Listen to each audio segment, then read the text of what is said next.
19th of July, England COVID restrictions ease as PM urges caution.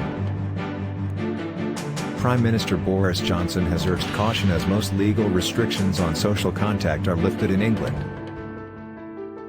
There are now no limits on how many people can meet or attend events, nightclubs can reopen, and table service will not be necessary in pubs and restaurants. The PM, Chancellor and the Health Secretary are self-isolating, and there are warnings cases will surge. But with more than 68% of UK adults fully vaccinated, modelling suggests hospital admissions, serious illness and deaths from COVID-19 will be at a lower level than in earlier peaks. In a video posted on Twitter on Sunday afternoon, the Prime Minister said now was the right moment to move to the final stage of England's roadmap out of lockdown.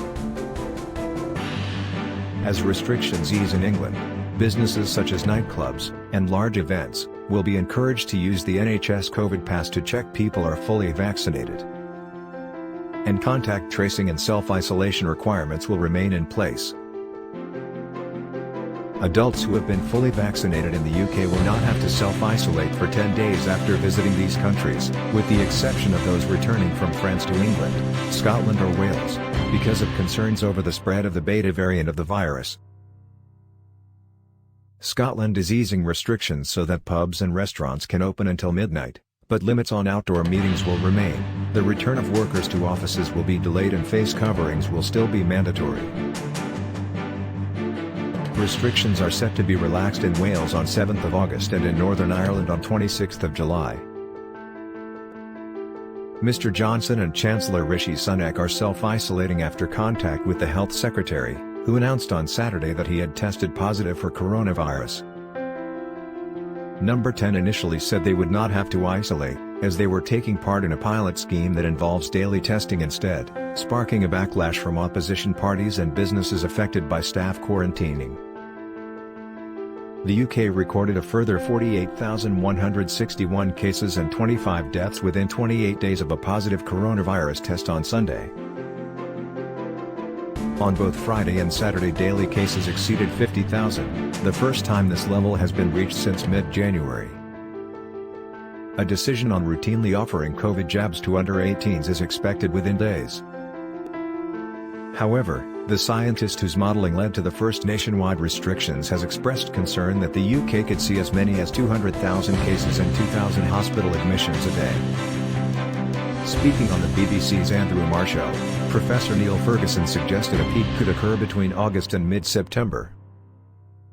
More than 500,000 alerts telling people to self-isolate were sent by the NHS COVID-19 app in England and Wales in the first week of July, with supermarkets saying they may have to cut opening hours or shut shops due to a lack of staff. Absences from school have also surged, with 840,000 pupils self-isolating last week, with a further 630,000 absent for other reasons. People who are pinged by the app are advised to self-isolate for 10 days. But those contacted by NHS Test and Trace in England via text, email or phone can be fined if they do not self-isolate.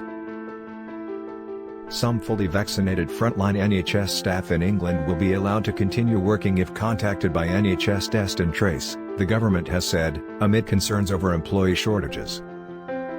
From 16 August, people who have had both their jabs in England will no longer have to self-isolate after close contact with someone who tests positive, but anyone who tests positive or develops symptoms will still need to do so. Shadow Health spokesman Jonathan Ashworth said the government was being reckless with Monday's easing of rules, adding, "We are saying keep masks, keep working from home."